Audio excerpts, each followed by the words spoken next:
नमस्कार. रात्रीच्या 2 वाजता माझ्या चुलत्यांबरोबर आणि माझ्या काकांबरोबर असं काय झालं जे ऐकून तुम्ही हादरवून बसाल. काही दिवसांपूर्वी त्यांनी मला एक गोष्ट सांगितली. आता ही गोष्ट त्या दादाने सांगितलं. कोणते दादा? जे आधीच्या ब्लॉग्समध्ये होते ते बाळ्यादादा आमचे. त्यांनी असं सांगितलं की बाबा 20-25 वर्षापूर्वीची गोष्ट आहे. जवळपास असेच हे पावसाचे दिवस चालू होते आणि पावसाच्या दिवसात आपण म्हणतो कधी मिरगाला वगैरे ते भातशेतीला वणीला वगैरे येतात, साखरमणे गावी येतात. तसे माझे चुलते गावी आले. गावी आल्यानंतर त्यांनी आणि ह्या बाळादादांनी जवळपास विचार केला, बाबा ठीक आहे आपण मासायला जाऊया रात्री डोंबा असो किंवा खळ असो, जे काही त्यांनी दुपारी 8-9 वाजता लावले, सॉरी रात्री 7-8 वाजता काहीतरी त्यांनी लावलं. मग म्हटलं ठीक आहे तर रात्रीच बघायला जाऊया. मग जवळपास रात्री 2-1-2-3 वाजता चेक करूया, जर असेल भेटले तर काढून घेऊन येऊया किंवा ते तसंच ठेवूया. मग उद्या सकाळी जाऊन बघूया जवळपास त्याच्यामध्ये काय मासे भेटले तर.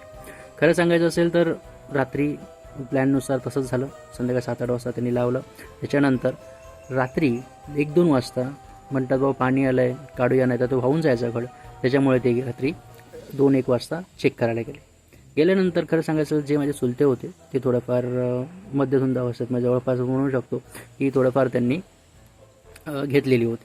आता थोडी घेतली होती त्याच्यानुसार आपण म्हणू शकतो थोडाफार माणूस त्या लेवलला स्टेबल इनस्टेबल असतोच अशा वेळी. आणि त्याच ते रात्री 2च्या टायमाला गेले, मासे चेक केले, मासे काय त्याच्यामध्ये काय भेटले नाही त्यांना.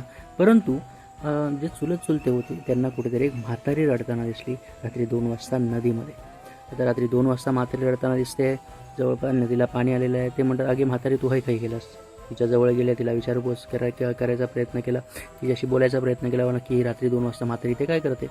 बाळादादा जे होते त्यांना जवळपास समजलं की अशा ठिकाणी ह्या वेळी अशी कुठेतरी म्हातारी तुम्हाला भेटणं अशक्य आहे.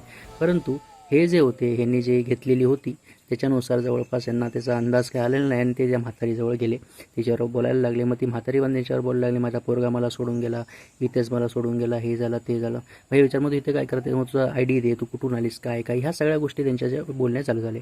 दादांना समजलं की बाबा हे म्हातारी नसून हे काहीतरी भलतंच काहीतरी आलेलं आहे आपल्यासमोर, त्यामुळे इथून पळ काढणंच गरजेचं आहे. कसं ते माझ्या चुलत्यांना पकडून ते कसे ते तिथून त्या नदीच्या पात्रातून कसं तरी त्यांना सांगून तरी हे ऐकत नव्हते. ठीक आहे, आता घेतलेली होती माणसाने थोडाफार तो एक आपण म्हणतो, आणि जवानीचा 20-25 वर्षापूर्वीचा विषय म्हटला तरी जवळपास त्यांचा 50-55च्या आसपास वय असेल. तर त्यावेळी त्या माणसाच्या अंगात थोडाफार ते जोश असणारच. आणि हे घेतल्यानंतर जी आपली थोडीफार लागली माणसाला की मग तो जोश वाढतो हे लक्षात घ्या. मग तिथून काय झालं, ठीक आहे घेतलं त्यांना, चला जाऊया, निघाले. इथून घरी गेल्यानंतर काही विषय नाही, ठीक आहे जाऊन झोपली. तसंही त्यांनी घेतलेली त्यामुळे ते घेण्याच्या नादात त्यांना त्या गोष्टी काही सुधारलेल्या नाहीच. दुसऱ्या दिवशी सकाळी उठल्यानंतर घरातले जे तिकडची लोक जे आहेत ते म्हणायला लागले, बाबा हे गेले कुठे. चुलते जे होते अचानक गायब झाले. आता गायब झाले, नक्की गेले कुठे. सगळीकडे शोध झाली, घराकडे बघितले, बरं ठीक आहे कुठेतरी तालुक्याला गेले असतील, कुठेतरी बाजाराला गेले असतील, जे काही असेल ते. कारण मुंबईवरून आलेला माणूस आहे जो काही एका जागेवर काय बसून थांबणार तर नाहीच. ठीक आहे, त्यामुळे सकाळचं असेल इकडे तिकडे फिरायला गेले असतील दिवसभर, ठीक आहे. परंतु संध्याकाळ होत आली तरी तो माणूस मनाला सापडणार आहे. पण जेव्हा बाळादादा जेव्हा ते आले त्यांच्या घरी जेव्हा गेले तेव्हा त्यांना विचारण्यात आलं, बाबा कुठे गेला होता तुम्ही, नक्की काय झालं होतं. ते बोलले कुठे नाही, माझ्याबरोबर तर नव्हतेच. त्यांना असं वाटलं की ते बाळादादाबरोबर गेले असेल. ते बोलले की मी दिवसभर मजुरीला होतो, त्यामुळे ते काय तिथे त्यांच्याबरोबर गेलेले अजिबात नव्हते. त्यानंतर त्यांनी शोधाशोध केली. मग शेवटी ते जे आहेत काका हे कुठेतरी एक बाग म्हणजे जवळपास परसवात एका झाडाच्या खाली झोपलेल्या त्यांना दिसले, नारळीच्या झाडाच्या खाली झोपलेले. त्याचं अंग पूर्ण मातीने पूर्ण चिंब झालेलं, भर पावसात तो माणूस झोपलेला होता. त्यानंतर त्यांनी काय केलं, बाबा ठीक आहे उचललं त्यांना तिकडून, बाबा काय करतोस इथे, काय करतोस, ठीक आहे. त्याच्यानंतर ते बोल, अरे मी इथे कसं आलो, त्यांना समजलं नाही. त्यानंतर त्यांनी असं सांगितलं जेव्हा ते शुद्धीवर आले, ठीक आहे व सगळ्या गोष्टी झाल्यानंतर 1-2 दिवसानंतर, की मी सकाळी उठल्यानंतर जेव्हा ब्रश केलं सगळं हे झालं, त्याच्यानंतर नाश्ता वगैरे केल्यानंतर जवळपास मला अंधारी यायला लागली. मी थोडंफार पडलो आणि त्या अंधारीमध्येच मला ती म्हातारी दिसायला लागली. कोणती म्हातारी मित्रांनो, ती म्हातारी जी त्यांना रात्री दिसली होती.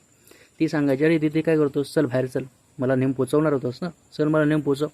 मग त्या दृष्टिकोनातून ती म्हातारी त्यांना हळूहळू नेत त्या नारळीच्या बाजूला आणून तिथे ते झोपली. आणि नारळीच्याच बाजूला जवळपास थोड्या एक जवळपास तुम्ही म्हणू शकता 10-1 फुटावरती एक विहीर होती. आणि शेवटी ती म्हातारी त्यांना सांगत होती, चल थोडं अजून पुढे. म्हणजे जवळपास तो प्लॅन असा होता की बाबा इथून उडी मारण्याचा.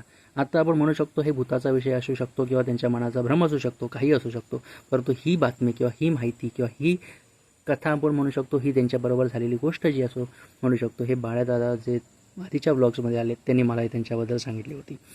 समजलं असेल, सो थोडीफार तरी भयानक वाटली असेल किंवा मी सांगण्याचा प्रयत्न केला आहे, व्यवस्थित असेल केला असेल तुमच्यापर्यंत पोहोचला असेल तर सबस्क्राईब, फॉलो, शेअर करा अशाच काही व्हिडिओसाठी. धन्यवाद. मी असे काही व्हिडिओज बनवत असतो. ठीक आहे, धन्यवाद.